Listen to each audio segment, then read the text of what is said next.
हरे कृष्णा। हम भगवत गीता के 5वें अध्याय का अध्ययन कर रहे हैं और 5वें अध्याय का नाम है कर्म योग अर्थात कृष्ण भावना भावित कर्म।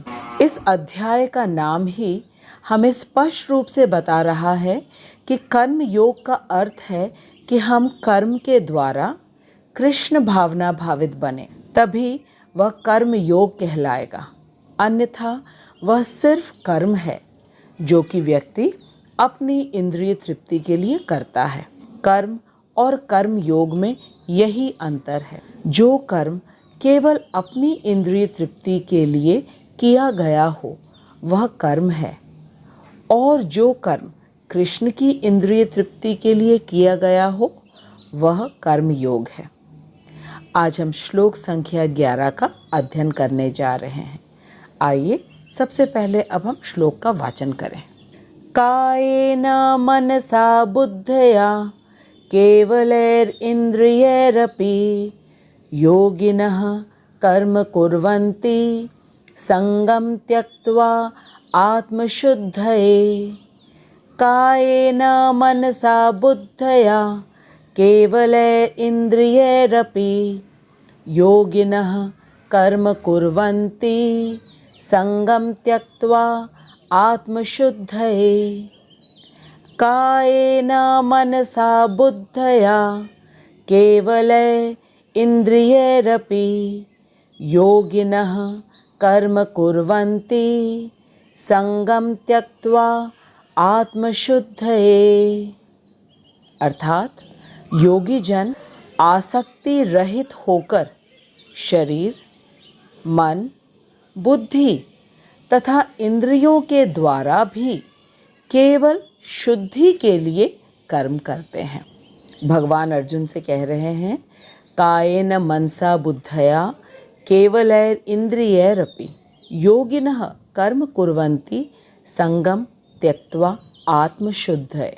भगवान कह रहे हैं कि जो योगी जन होते हैं वो आसक्ति रहित होकर शरीर, मन, बुद्धि तथा इंद्रियों के द्वारा भी केवल शुद्धि के लिए कर्म करते हैं।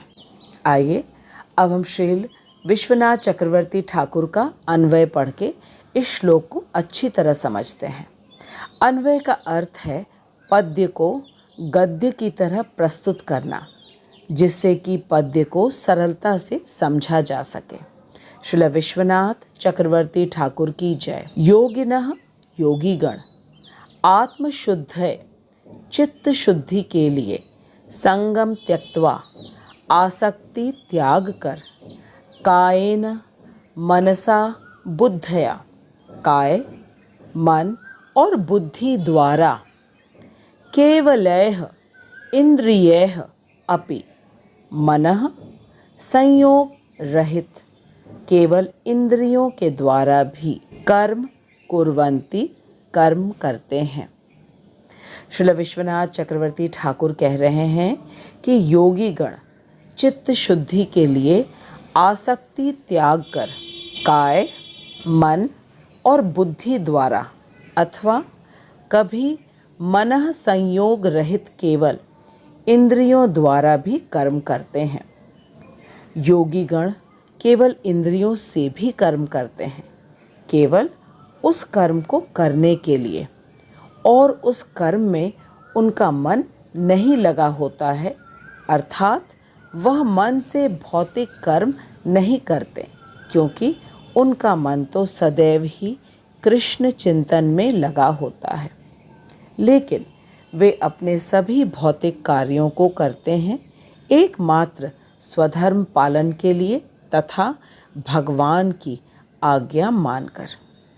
श्रील विश्वनाथ चक्रवर्ती ठाकुर इस बात को एक बहुत ही सुंदर भौतिक जगत के उदाहरण से हमें समझा रहे हैं। जैसे कि एक लड़की या लड़के के माता पिता विवाह संस्कार में हवन करते हैं और पंडित जी के कहने पर हवन कुंड में हवन सामग्री डालते रहते हैं तथा स्वाहा स्वाहा कहते हैं, लेकिन उनका मन अतिथियों में लगा रहता है। वे आँखों से इशारा करते हुए अतिथियों का स्वागत भी करते हैं और कभी कभी उनका हालचाल भी लेते हैं और साथ में हवन कुंड में हवी डालते हुए स्वाहा स्वाहा भी बोलते रहते हैं। कभी कोई अच्छे पंडित होते हैं तो वे अपने जजमान से कहते हैं कि विष्णु जी का ध्यान करते हुए स्वाहा बोलते हुए हवी डालिए। कहने का तात्पर्य यह है कि बहुत से कार्य होते हैं जो केवल इंद्रियों से किए जाते हैं और मन वहाँ उपस्थित नहीं होता, लेकिन समाज में व्यवस्था बनाए रखने के लिए किया जाता है। ठीक इसी प्रकार जो व्यक्ति योगी है, योगी का अर्थ यह है कि वह कर्म योग तो अवश्य ही कर रहा है और साथ में वह तत्वविद भी है। वह पूर्ण रूप से ज्ञान से युक्त है कि कृष्ण संपूर्ण सृष्टि के स्वामी हैं और वह कृष्ण का दास है। इसलिए वह प्रत्येक कर्म को कृष्ण की प्रसन्नता के लिए करता है और कर्तापन का भाव भी नहीं रखता, क्योंकि वह जानता है कि वह कोई कार्य स्वतंत्र रूप से नहीं कर सकता है। ऐसे ही व्यक्ति को योगी कहते हैं और ऐसे योगी कभी भी अपने किसी भी शुभ एवं अशुभ कर्मफल से नहीं बंधता है। अर्जुन ने कृष्ण के आदेश अनुसार न जाने कितने ही योद्धाओं को मारा, लेकिन अर्जुन कर्मफल से लिप्त नहीं हुआ, क्योंकि उसने उन्हें अपनी इच्छा से नहीं बल्कि कृष्ण के आदेश अनुसार मारा था। तो जो व्यक्ति भगवान की आज्ञा से कार्य करता है वह अपने समस्त भौतिक कार्यों को करते हुए भी नित्य मुक्त रहता है। आइए अब हम श्रीला प्रभुपाद के तात्पर्य को पढ़ते हैं। श्रीला प्रभुपाद की जय। श्रीला प्रभुपाद के तात्पर्य बहुत ही सरल भाषा में होते हैं, जो कि सभी लोगों को सरलता से समझ में आ जाता है। श्रीला प्रभुपाद कह रहे हैं कि जब कोई कृष्ण भावनामृत में कृष्ण की इंद्रिय तृप्ति के लिए शरीर, मन, बुद्धि अथवा इंद्रियों द्वारा कर्म करता है तो वह भौतिक कल्मश से मुक्त हो जाता है। कृष्ण भावना भावित व्यक्ति के कार्यों से कोई भौतिक फल प्रकट नहीं होता है। अतः सामान्य रूप से सदाचार कहे जाने वाले शुद्ध कर्म कृष्ण भावनामृत में रहते हुए सरलता से संपन्न किए जा सकते हैं। रूप गोस्वामी ने भक्ति रसामृत सिंधु में इसका वर्णन इस प्रकार किया है। इहा यस्य हरेर दास्ये कर्मणा मनसा गिरा निखिला स्व अप्य अवस्थासु जीवन मुक्तः स उच्यते। अपने शरीर, मन, बुद्धि तथा वाणी से कृष्ण भावनामृत में कर्म करता हुआ व्यक्ति इस संसार में भी मुक्त रहता है, भले ही वह तथाकथित अनेक भौतिक कार्यकलापों में व्यस्त क्यों न रहे। उसमें अहंकार नहीं रहता, क्योंकि वह इसमें विश्वास नहीं रखता कि वह भौतिक शरीर है अथवा यह शरीर उसका है। वह भली भांति जानता है कि वह यह शरीर नहीं है और न यह शरीर ही उसका है। वह स्वयं कृष्ण का है और उसका यह शरीर भी कृष्ण की संपत्ति है। जब वह शरीर, मन, बुद्धि, वाणी, जीवन, संपत्ति आदि से उत्पन्न प्रत्येक वस्तु को जो भी उसके अधिकार में है कृष्ण की सेवा में लगाता है तो वह तुरंत ही कृष्ण से जुड़ जाता है। वह कृष्ण से एक रूप हो जाता है और उस अहंकार से रहित हो जाता है जिसके कारण मनुष्य ये सोचता है कि मैं शरीर हूँ। श्रीला प्रभुपाद कह रहे हैं कि यही कृष्ण भावनामृत की पूर्ण अवस्था है। श्रीला प्रभुपाद हमें खूब अच्छी तरह एक बैंक कर्मचारी के उदाहरण से समझा रहे हैं कि जैसे एक कैशियर प्रतिदिन हजारों रुपए गिनता है, लेकिन उसे यह पूर्ण ज्ञान होता है कि न तो वह रुपया है और न ही वह रुपए उसके हैं, जिन्हें वह गिनता हुआ प्रतिदिन बैंक में अपना कार्य करता है। इसलिए वह उन रुपयों से आसक्त नहीं होता, केवल अपना काम करता है और घर चला जाता है। ठीक इस प्रकार जब कोई व्यक्ति कृष्ण भावनामृत में कृष्ण की इंद्रिय तृप्ति के लिए शरीर, मन, बुद्धि अथवा इंद्रियों से कर्म करता है, तो वह भौतिक जगत के कल्मश से मुक्त हो जाता है। भौतिक जगत के कल्मश से मुक्त होने का अर्थ है कि वह उसमें अहंकार नहीं रखता, और अहंकार इसलिए नहीं रहता क्योंकि वह विश्वास नहीं रखता कि वह भौतिक शरीर है अथवा यह शरीर उसका है। वह अपने आप को शरीर नहीं मानता और शरीर को भी अपना नहीं मानता है, और इसी को कहते हैं। और इसके विपरीत यदि कोई अपने आप को शरीर मानता है या शरीर को अपना मानता है, इसी को भौतिक कल्मश कहते हैं। कल्मश का अर्थ है गंदगी।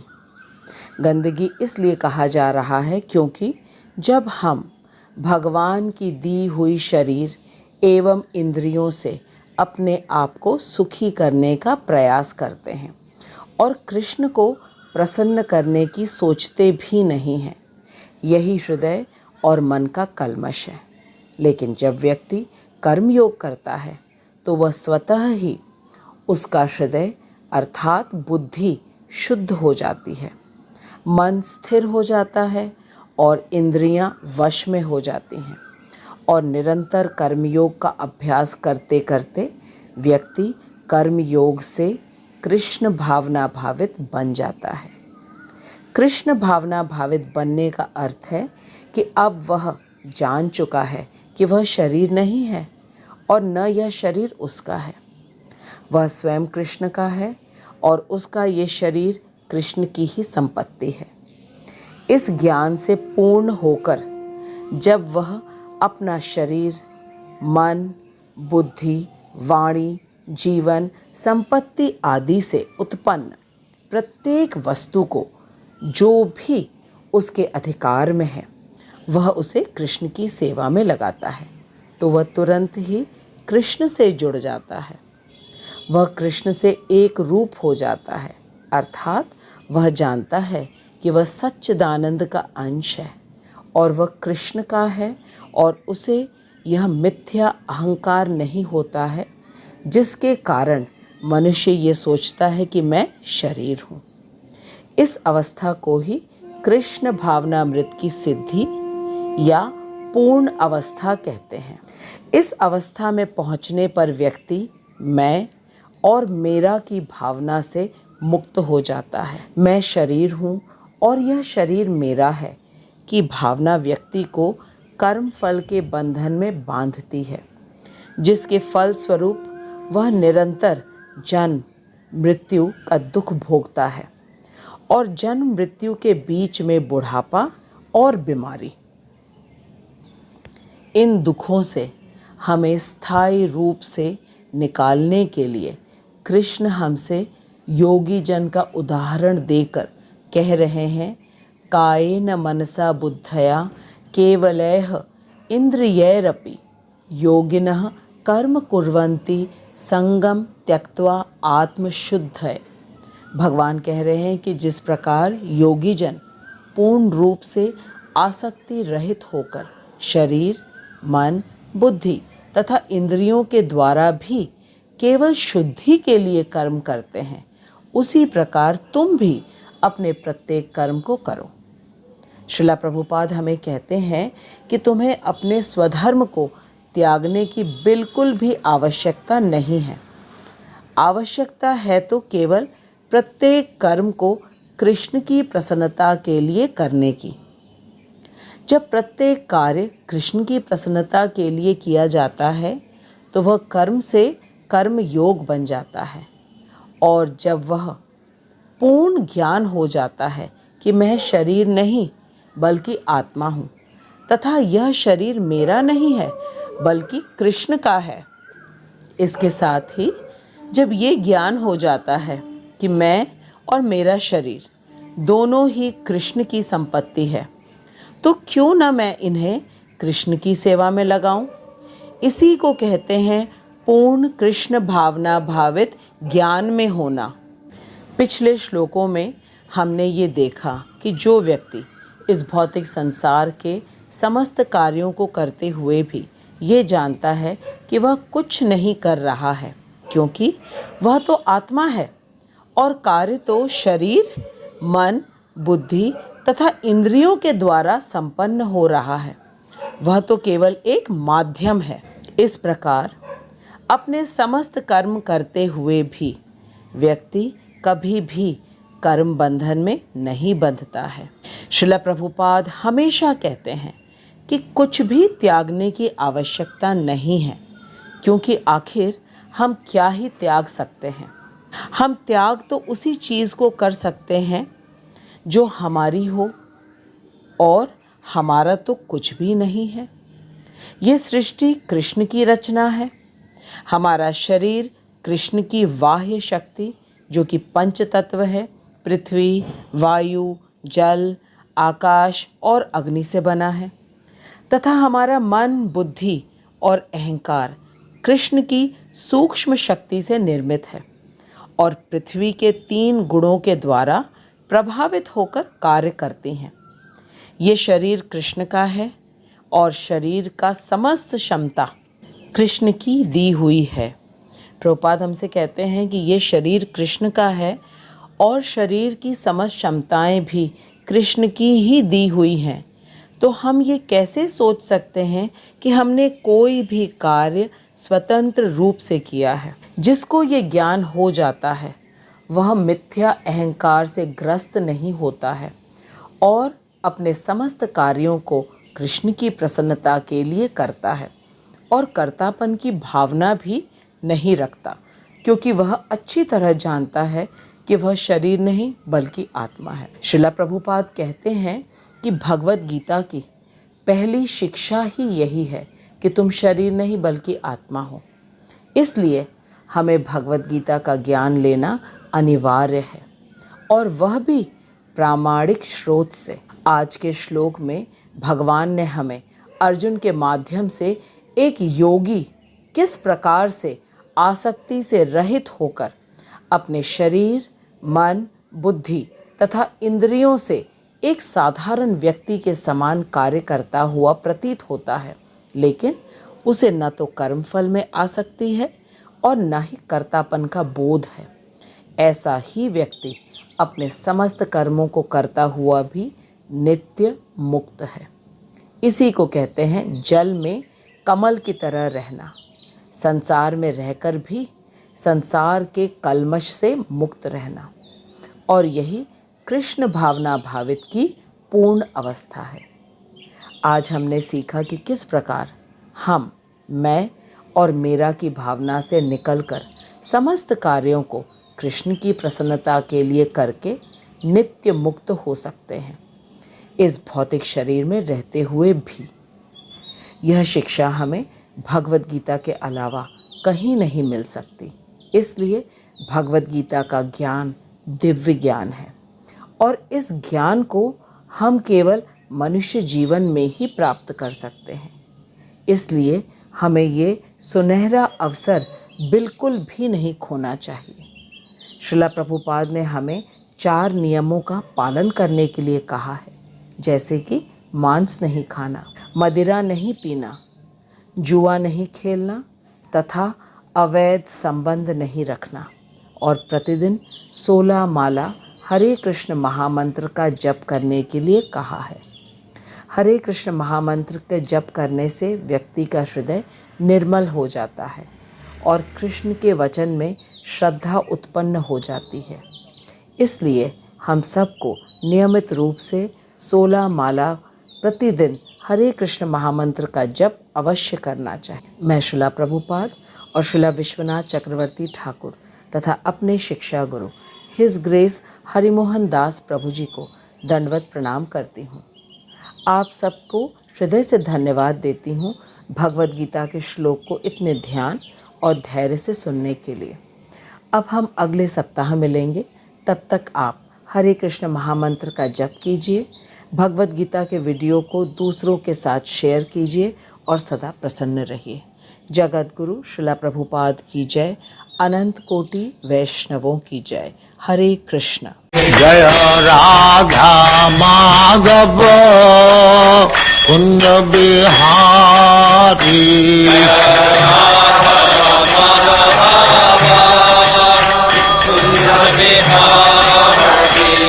जय राधा माधव कुंज बिहारी।